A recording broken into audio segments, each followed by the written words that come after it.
So we're going to be doing some chanting, and they say to sing is to pray twice, and so Norma and I will be the call, and Louie and Larry will be the response. And we encourage you to sing. It gets us out of our head, and it brings us into our heart. And these affirmations can really transform stuck energy and move you into a flow of peace and love and joy and an understanding of this divine walk that we're all walking. So I encourage you to join us.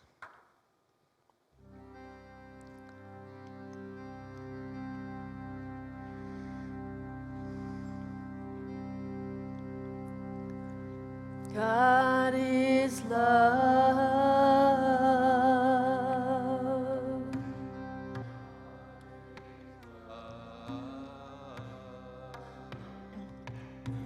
Love is life. Love is life. I am God's life.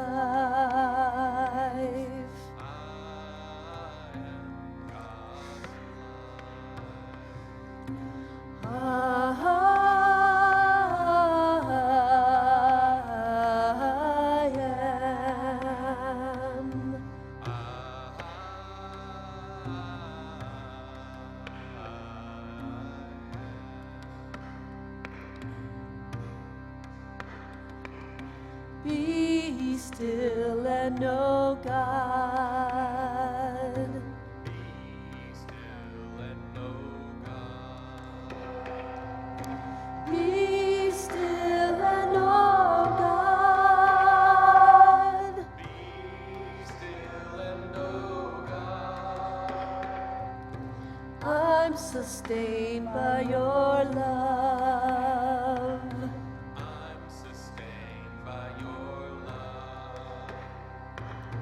I'm sustained by your love. I'm sustained by your love. Where I am, God is. Where I am, God is. Where I am, God is. Where I am, God is.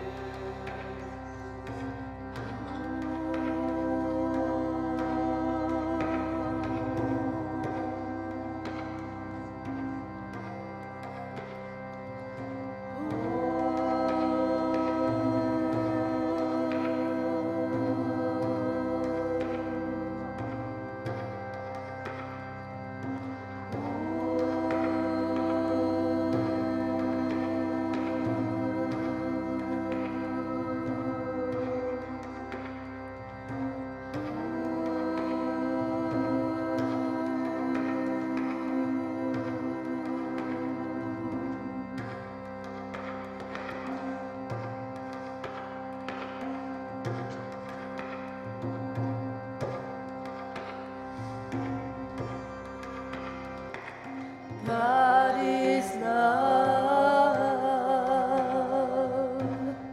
God is love. Love is life. Love is life. I am God's life. I am God's life.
God is love.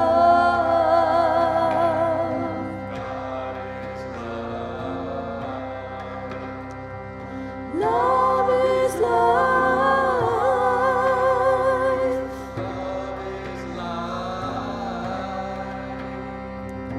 I am God's life.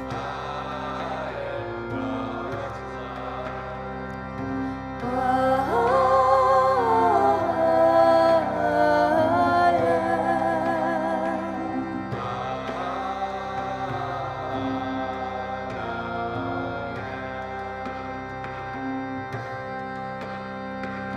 Be still and know God.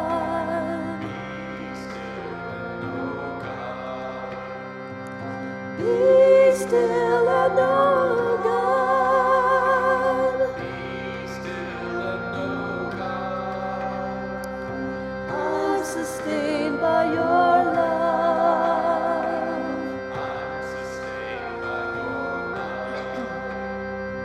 I'm sustained by your love.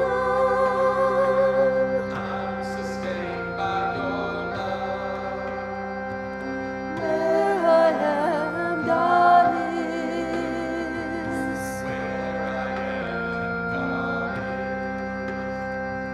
Where I am, God is.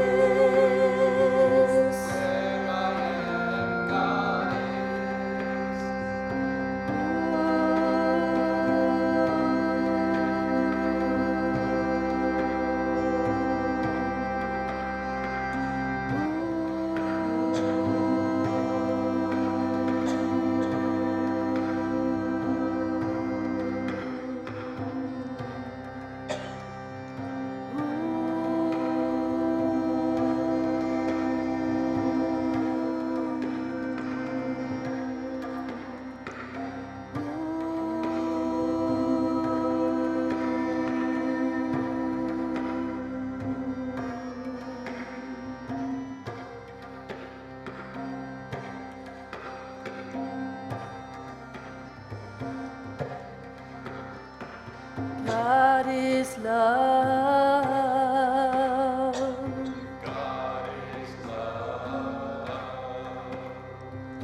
Love is life.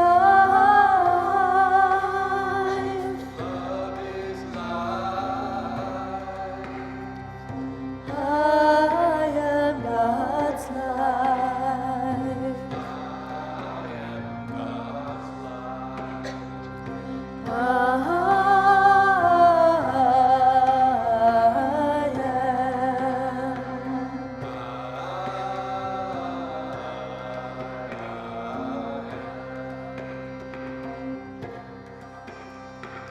God is love.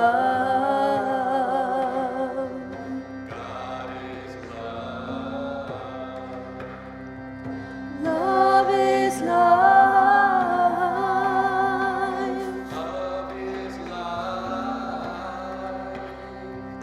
I am God's life. I am.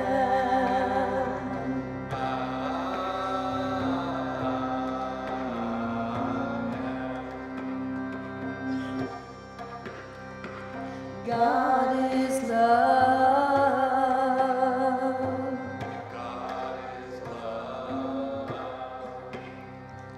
Love is life.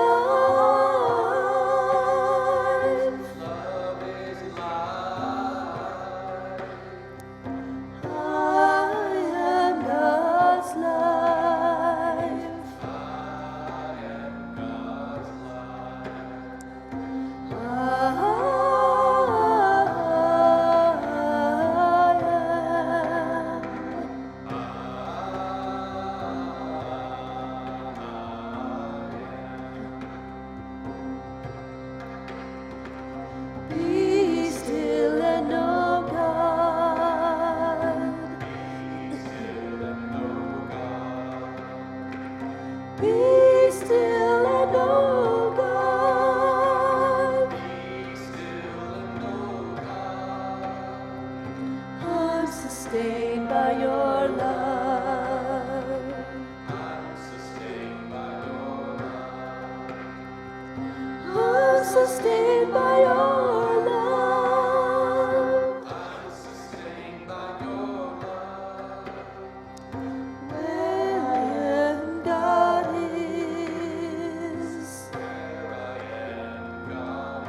Once again, I need to ask for a couple of volunteers to help clear the altar here after the service for the next service.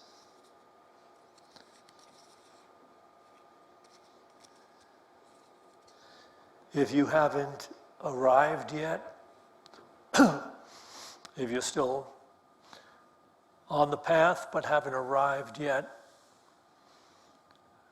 there's enough news this week to depress a maggot.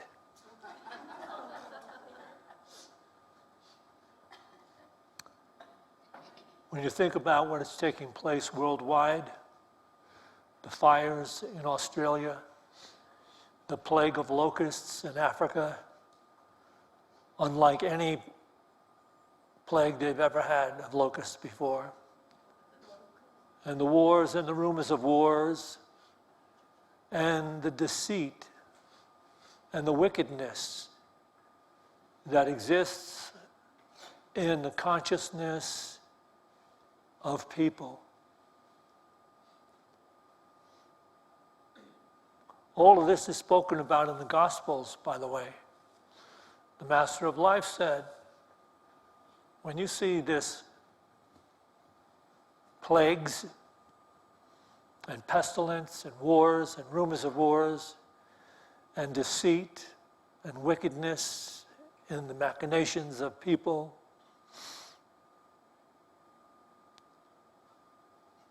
do not be depressed. He says it signifies that the redemption is near. So look up, lift up your head, it says in the book of Luke. For you know that the Master of Life is at the door and about to enter. And the Master of Life is the Christ within.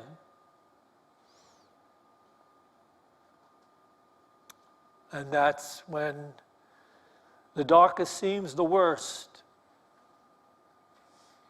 It says to look up because it is not long now before there will be this shift, this transformation.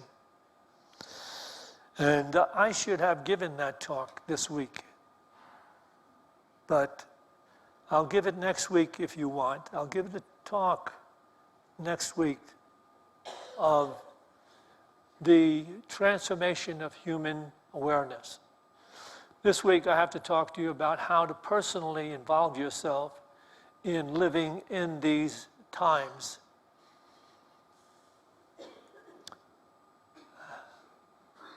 How many of you have recently heard the expression, good day? Probably not many of you have heard that expression. It's kind of dated. Good day. You might have heard it recently in a movie that was set in the 1800s or something, when a woman with a parasol and a bustle would be walking down the street, and she'd meet a man who would tip his hat and say, good day, Mrs. Penny Pants, and she'd say, good day, Mr. Woolly Bear. Are you going to the moonlight social picnic? But we don't hear that expression, good day. In fact, today, when people are walking down the streets, they're all involved in their cell phones. So there really isn't that person-to-person interaction in which you would say good day. Actually, the expression good day is an abbreviation of have a good day. It can be understood to mean, I wish you a good day, or it can also have the implication that people have the power to decide to have a good day. Saying to someone, have a good day, which means, okay, you have the power to have a good day. And I suspect that if you asked most people, even in this affluent Western culture, do you believe that people have the power to determine the quality of the day, most of them would say no, because the quality of the day is determined by the quality of circumstances that greet us in that day. And that's the prevailing idea that we were born and raised in, educated in, to look outside of ourselves. And when things are going in accordance with my personal desires, the things I want to happen, then it's a good day. But when things are not going according to my personal desires and the things I want to happen, then it's not a good day. It can even be a very bad day. So it's all determined, really, by my mindset, my point of view.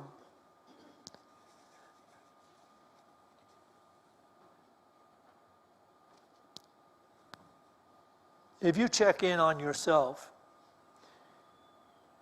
if you are involved in introspection, which is part of our spiritual practice, you will discover that your mind is made up in such a way that there's an element in it that wants to have a good day and wants to have things that are good according to its personal point of view to take place. And then there's another part of the mind that resists and doesn't want things that are not in keeping with its personal point of view, its desires and demands. You'll see the mind is divided that way, so it really is what determines whether or not we will have a good day is if it goes along with our particular mindset and what we want to happen or don't want to happen.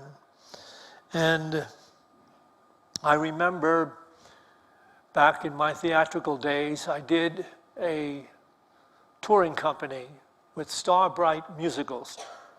And we did about 6 shows, 6 huge musicals. And we toured it through Texas, Louisiana, and the South. And it was a very, arduous thing to do. You are doing a show in the evening, almost every evening. In fact, every evening, and a matinee on Saturday. But you are rehearsing the next show during the day that you're going to do the following week. And then you had to bus and truck all of your sets and things to the next theater in the next city. And then you'd have to unload and set up the entire stage and set all the lights and curtains of that theater to fit the show you're going to do.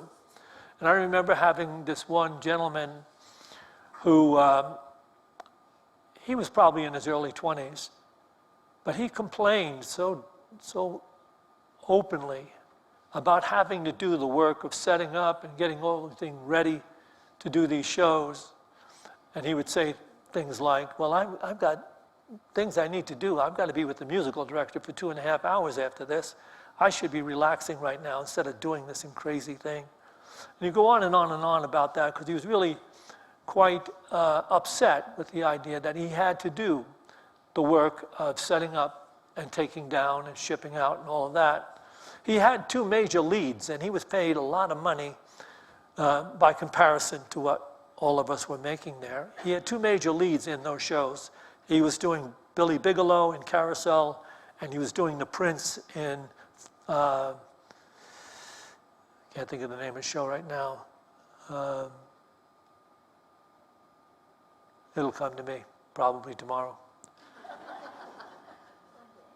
But his life was good, and I'm sure when he got the parts and was hired, he was really happy. But the idea when he got out on the road that he had to do these things, it seemed to him to be below him that he had to do this. And so he was always very upset and moody about that situation. But where did that come from? It came from his own mind. And if you're serious about this journey we're on, you are at this point now where you are beginning to withdraw the concept that happiness and peace of mind are found in somehow controlling the circumstances around you to the best of your ability. And when you get that done pretty well, then you'll have some peace and that. But you should be at this point now, if you're listening here, you should be at this point now where you're beginning to recognize that there must be another way of being alive with joy and peace and love and understanding and happiness. There must be another path to happiness, because circumstances appear in the unenlightened mind to be arbitrary. They don't seem to have any concern for your personal well-being or desires or demands. And that, in a large extent, is true. There is another dimension of awareness. There's a life to be lived beyond the thinking of the world. Are you there?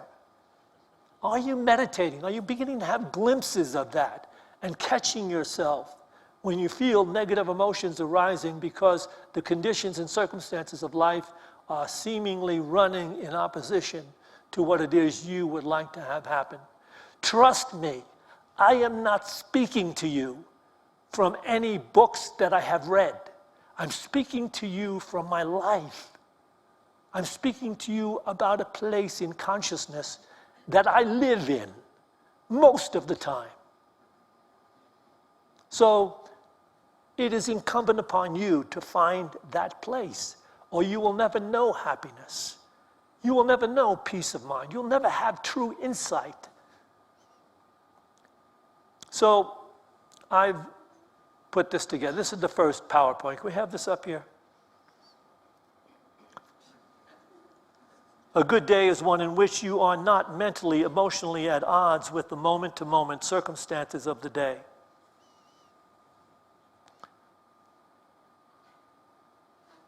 So that means we need to be awake.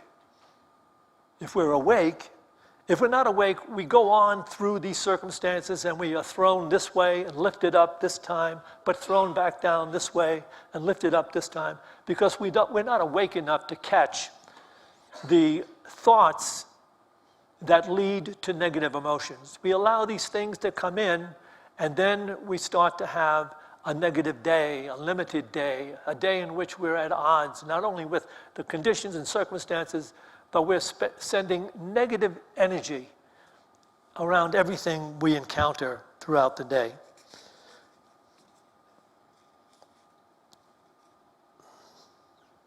Oh, by the way, we just have entered Eckhart Tolle's, spiritual philosophy right here. This is the power of now, of deciding to be absolutely awake and present in the moment as it is. And by the way, just so you don't think he originated that beautiful philosophy, he stole it from all dogs who live exclusively and only in the now. When limited conditions and circumstances occur in a dog's experience, the dog doesn't hold on to them. The dog lets them go, lets them come and go, and probably knows as it gets older that these things do come and go. And that's part of what it experiences, but it doesn't hold on to them the way we do. It doesn't take them through the day and hold on to them and go to sleep with them at night and rise with them in the morning about the terrible things, the hard things, the difficult things. It doesn't do that. Do you think that human beings have the ability to disperse that? Do you think it is possible for a very conscious person to disperse that and just be present in the moment as it exists, and able to have peace and share peace and actually bring about more harmony by virtue of doing that than by angsting about the future? Ask yourself this within yourself. You don't have to raise your hand. Ask yourself, do I believe what he just said? Do I believe what was just said? Because if you're not there, you're not practicing. If you're not there, you're still waiting for something to come out of the clouds. Maybe you're planning a trip to Tibet where you're going to find a guru or something. Let me say something to you. There are no gurus left. The guru you're looking for is within you. It's awaiting you. And you can begin to really move into that and be guided by that and be lifted by that and healed by that. So if you're still looking outside, well, go ahead. I mean, if it helps you in some ways.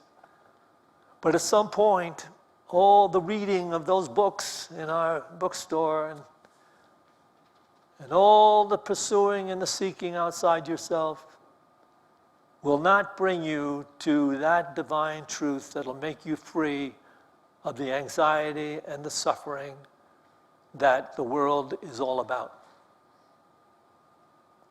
So here's Eckhart Tolle's entire life-transforming truth. Can we have this next PowerPoint up here, please? You can read this in his book, A New Earth, page 298. When you say, I enjoy doing this or that, it is really a misperception. It makes it appear that the joy comes from what you do, but that's not the case. Joy does not come from what you do.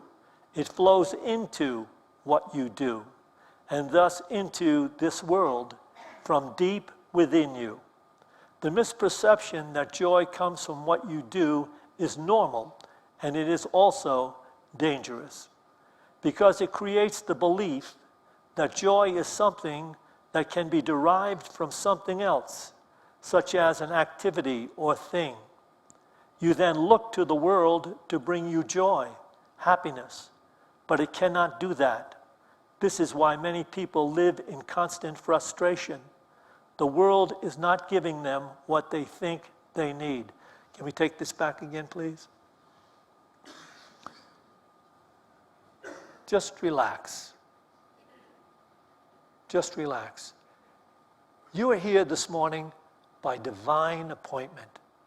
You couldn't even have gotten in here to be involved with this kind of dimensional thinking unless you were ready to take it in. So just relax. It's coming into you. When you say, I enjoy doing this or that, it is really a misperception. It makes it appear that the joy comes from what you do, but that is not the case. Joy does not come from what you do. It flows into what you do, and thus into this world from deep within you. The misperception that joy comes from what you do is, hurry up and get that back up, I'm losing my joy.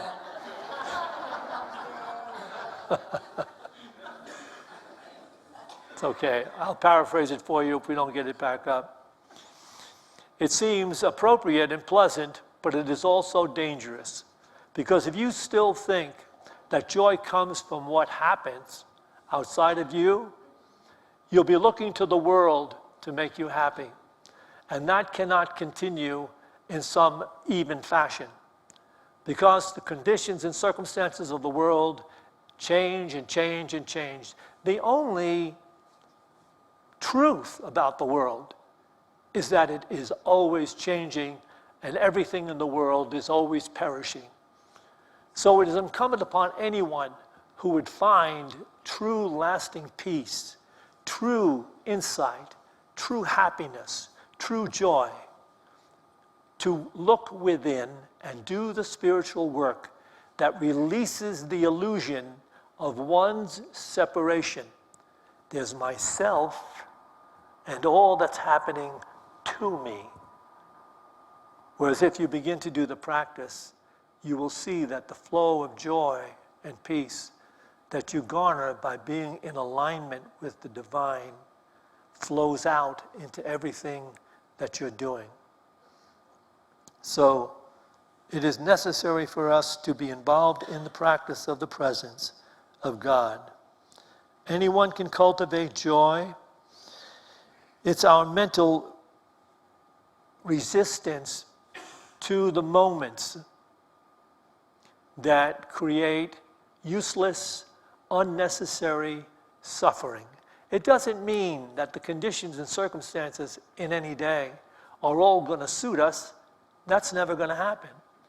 But what is true is that if we are totally present with those circumstances and don't build the story around them, the story of being a victim of circumstances, when really you are called to be a master of circumstances, so that you no longer are operating in relationship to needing the conditions and circumstances to go according to your particular personal desires. Are you hearing this? You, if you are meditating, can bring that meditation awareness into any given moment and let it be, and be present in the moment. And if you're present in the moment and doing what the moment requires of you, you're going to find a secret joy rising within you. Maybe you've gone to work so many days and hated to have to work for the people you're working with. But if you will go to work and work as though you were doing the work for God and be in that present awareness, to give more and take care and bless and offer peace no matter what's taking place, you will find life, and you'll find it abundantly. You will eventually become the master of your fate. So I'm going to conclude with this last particular PowerPoint. Do we have this last one? Did everybody just go home? That's fine. That's okay. Maybe it's my time to stop. We're going to meditate together. We'll begin with our beautiful healing bowls. So just let yourself relax and let this energy move through you. As we get to the place in silence, if you don't have a particular meditation technique that you use, you can use this idea. There is only one everything. Only the ongoing will of God that rises with me moment to moment to moment. There is only one everything. Only the ongoing will of God that rises not separate and apart from me, but rises with me moment to moment to moment.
as we go forth from this meditation to those places we occupy in time and space. Let us go forth with an understanding that we can bring healing, joy, and peace into every situation, at least for ourselves, by being present, not resisting, not wanting, not fearing, letting,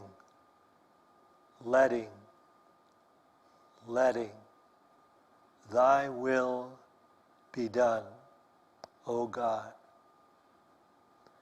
And for this opportunity in every moment, let us just feel that gratitude and share in that joy and that peace, that it's all being taken care of.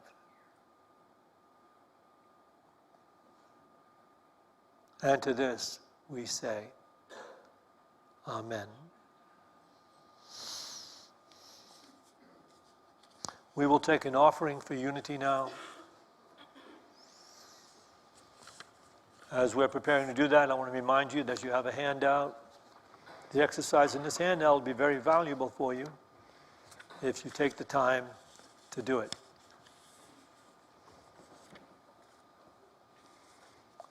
As we take our offerings in our hands, let's bless them with this offering statement. Divine love is my true life and my conscious destiny. Therefore, I give. Together, please.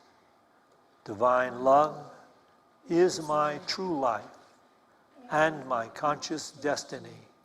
Therefore, I give. And before we disperse, let me just say, we have a phenomenal 11 o'clock service coming up. I heard her practicing her talk. It's better than the one I just gave. And you also have the opportunity to catch the Saturday evening service at 5 o'clock with Shad and Erina Groveland. Okay.